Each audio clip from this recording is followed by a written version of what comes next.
It's top boxing news. Okay, we'll start with this. Here at Ring IQ, it's actually quite customary, almost tradition now, to keep an eye out for what unbeaten up-and-comers, what young unbeaten fighters may go on to make a splash, a big one, in the sport of boxing. Those of you that have been on this channel a while will know that. One unbeaten fighter, one young up-and-comer from out of Mexico has grabbed my attention. A fighter that goes by the name Marylin Badillo. La Mexicana. Campaigning anywhere in between, like flyweight, and super flyweight. Marylin Badillo sports a professional record of 15 wins with no losses, 1 draw, 3 knockouts, having never been knocked out in 16 professional bouts, only 23 years old. After having debuted as a professional in October of 2017. She was only 17 when she debuted, that's right. This is a fighter that has been boxing as a professional boxer since the tender age of 17 years old. She's 23 now with at least 16 professional bouts. Having last seen action in July of this year. She fought 2 times last year and 2 times this year. Stated, Marylin Badillo campaigns anywhere in between. Light flyweight, and super flyweight. And when a fighter is capable of campaigning at that many weights, moving between them seamlessly, that opens a lot of doors, a lot of opportunities. It could. One of the more noticeable differences between lady boxers and male boxers is that the lady boxers don't have as hard a time fluctuating in weight between weights like the guys do. The girls are a little bit more flexible, more able to move around. This keeps up, there are any number of champions that young Marylin Badillo could see herself sharing the ring with. Who is best described as a boxer puncher, a counter puncher, a mid-range to inside fighter, not an outside jabber. She's an action fighter. She likes the action. She likes the smoke. She likes staying within striking distance. And her propensity to do so. Her proximity to her opponent baits the opponent to throw, so she can then counter what they throw, and if they don't throw, she's still in an optimal position to punch, an optimal position to initiate the action. Fleet of foot, she can move. She can. That's basically saying that she stays on you and she stays with you in order to elicit a response, and if you don't respond, she'll respond for you. She'll open you up. Shows good head movement, good upper body movement. Her feet could be a little messy at times. She's all right. A mid-range to inside boxer puncher, only 23 years old with 16 professional bouts already. Most of those opponents, they were pedestrian-level opponents in what were developmental fights. She's still in a developmental stage, it seems. The virtue of that, however, is that if this is what she's looking like at 23, what's she gonna look like at 25? What's she gonna look like at 30? And she already has the look of a put-together fighter. The more fights and the more experiences that she amasses, the more put-together she becomes, the more nuanced she might become. The little things. Developing a better understanding of her range, what is her sweet spot, where she is most comfortable doing what she is most comfortable doing, picking up tricks along the way. We'll notice that she does a bit of switch hitting. She can fight orthodox,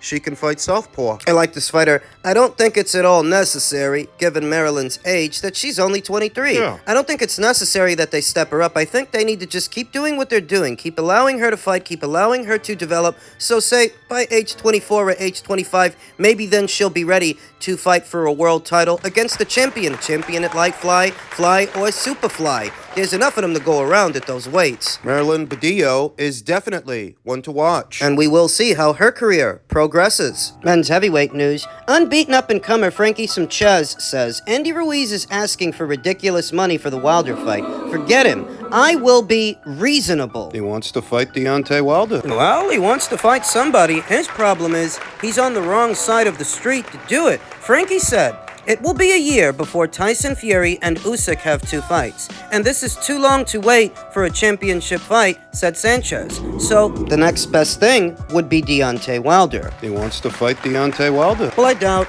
Deontay Wilder wants to fight him. Frankie Sanchez continued, Jared Anderson will not fight me. I asked the WBO to help make a fight against Anderson, but I am told at the convention that WBO President Paco Vercel asked Top Rank at the ratings meeting if they would allow number 2 Anderson on to fight number 3, me. Jared's not fighting him, and the people at Top Rank have no incentive, no reason to make such a fight. Frankie Sanchez, like Subriel Matias, who we talked about in a previous video, this is a man on an island. A man stranded on an island all by himself in search of a big fight that just isn't there, you know? Wilder's not going to fight him. I don't think Andy Ruiz is going to either. The PBC heavyweight stable isn't today what it used to be. Frankie continued, this leaves Deontay Wilder. I understand that Andy Ruiz is asking for ridiculous money, so forget him. I will be reasonable with money because I know I will win against Deontay Wilder. That's if he even gets the fight, which I sincerely doubt he's going to. Look, Deontay Wilder has sat out most of this year because what he's really waiting for is that big Saudi money, or money like it. If it's not that kind of money, it's clear he don't want to fight. That's why he hasn't fought. Not even a ham and egger. Not even a maintenance fight or a tune-up fight. Wilder hasn't fought all of this calendar year. Doesn't look like he's going to. Leaving Frankie up Schitt's Creek without a paddle. He's not going to get a fight with Wilder in all likelihood. He's not going to get a fight with Andy. His career seems to have taken a turn for the worse since his big win over then unbeaten F.A. Ajagba. You would have thought that the PBC would have lined him up for something bigger and better by now, but they don't have the bodies, they don't have the belts, they don't have those options for Frankie Sanchez. So what Frankie really needs to do is change his decorum. Go to some other side of the street. The PBC can't help you. He wants a significant fight sooner rather than later, saying, I respect Wilder, he is a very strong fighter, but I think I will come out victorious. I hope he considers a fight with me. I think boxing fans would be interested in this fight. Let's see what happens in the future. But all I can do is stay prepped with Eddie Reynoso and be ready for anything. Almost anything would be better than Frankie's current situation. Almost anywhere, I should say. Anywhere, because where he is, that's his problem. He needs to change his decorum. He needs to go somewhere where they've got options for him. Real options, contenders, or former champions. Being honest with you, I think he'd be better off at Matchroom. At least they've got guys like Dempsey McKean and Justice Hooney. Those kind of fights to where they can keep him active, keep him busy, keep him fighting, and keep him fighting fighters that people actually want to see to at least some degree what he's been doing since that Ajagba fight. It's not that he hasn't been fighting. He's fought 4 times since the Ajagba fight. It's that the fights that he's having, they're pointless. He's basically just fighting no-hopers in what don't seem to be eliminators of any kind. WBC, WBA, IBF, WBO eliminators. They don't seem to be eliminators of any kind, lining him up for a belt. He's just fighting to fight. Listen, I'm not a Frankie Sanchez fan by any stretch, though if he really wants to remedy his situation, he's got to get off the island. He's got to change his decorum and go someplace else. Because his career is going to die on the vine if he stays at the PBC. Elsewhere in the world of heavyweight boxing, Big John Fury, big blowhard John Fury, on Fury versus Usyk being signed said he's lucky to get the shot after what happened with Daniel Dubois, because Dubois should be the champ. Usyk doesn't pose a threat to Tyson, but the Saudis want it. They paid for the fight, so it's happening. Usyk doesn't pose a threat to Tyson, but a guy who's never boxed before. He does. We don't see all this crying, bitching, moaning, peeing, and shitting when it comes to Fury boxing an MMA guy. John Fury almost sounds resentful that the fight is signed. He sounds almost resentful that the fight, by all accounts, is happening. Confirmation from both sides, the Usyk side, the Fury side, and the people paying for it, the people over there in Riyadh, Turkey al-Sheikh. My honest opinion is that Fury didn't really want this fight. I mean, he didn't. He didn't really want this fight.